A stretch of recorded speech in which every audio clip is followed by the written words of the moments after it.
Good afternoon, Beavers, and welcome back. Thank you for tuning in to find out what your next activity is. Now, this next activity we're going to split into two parts. You're going to start it this afternoon and then you're going to finish it tomorrow morning. And the reason for that is it takes quite a long time to bake. Our next activity is to make salt dough teddy bears.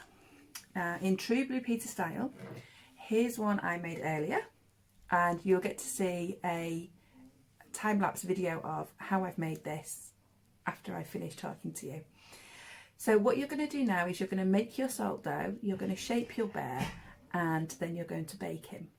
Now, you can cook him in the microwave or you can cook him in the oven. Now, if you cook him in the oven, he will take a good couple of hours, which is why we're going to leave them and paint them tomorrow morning.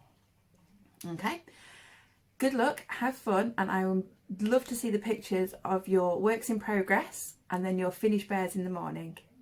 Have fun.